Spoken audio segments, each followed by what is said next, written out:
নমস্কার পঞ্চব্যঞ্জনের বন্ধুরা। লুচি, কষা আলুর দম, মিষ্টি দই ছাড়া কি বাঙালির জামাই ষষ্ঠী হয় বলুন তো? ষষ্ঠীর দিন সকালে বানিয়েছিলাম লুচি দিয়ে জলখাবার।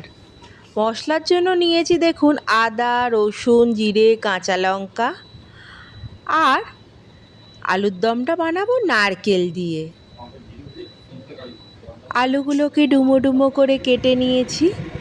এবার একটি কড়াইয়ে সরিষার তেল গরম করে কেটে ধুয়ে রাখা আলুগুলো লবণ ও হলুদ সহযোগে সুন্দর করে ভেজে নিলাম। আলু যখন মোটামুটি মিনিট 10 পর ভাজা হয়ে গিয়েছে, তখন তার মধ্যে বাটা মশলাটা যোগ করব। আদা, জিরে, কাঁচা লঙ্কা, রসুনের পেস্টটা।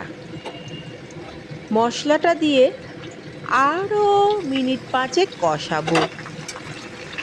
আলুর দম মশলাটাও যোগ করব।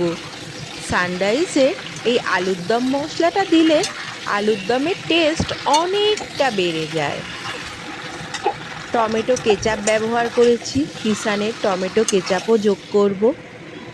এই দুটো যোগ করে আরও মিনিট 5-7 খুব সুন্দর করে কষাবো।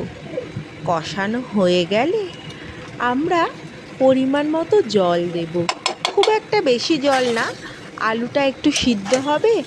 আর এই আলুর দমটা যেহেতু ফুলকো লুচির সাথে খাওয়া হবে, তাই একটু শুকনো শুকনো হবে। শুকনো শুকনো আলুর দম, ফুলকো লুচি।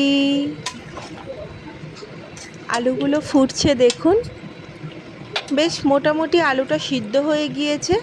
আরও 1 চামচ লবণ দিলাম, চিনিও দিলাম, আর দিলাম নারকেল কোড়া। নারকেল কোড়া দিয়ে আলুর দম সেই কবে ঠাকুমারা করতো, কি ভালো হতো জানেন তো? পেঁয়াজ ছাড়া আলুর দম।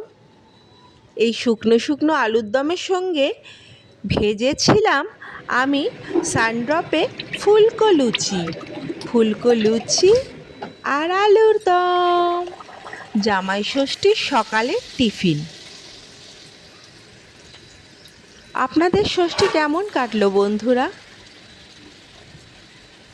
লুচিও ভাজা হয়ে গিয়েছে, এবার পরিবেশনের পালা। দেখুন সাজিয়েছি লুচি, আলুর দম, বাংলার গর্ব সেই রসগোল্লা আর দই। এই দইটা কিন্তু ঘরে পাতা, ছোট একটা কাপে পেতেছিলাম আর বড় কন্টেনারেও পেতেছিলাম। দইয়ের রেসিপিটা আবার আসবে।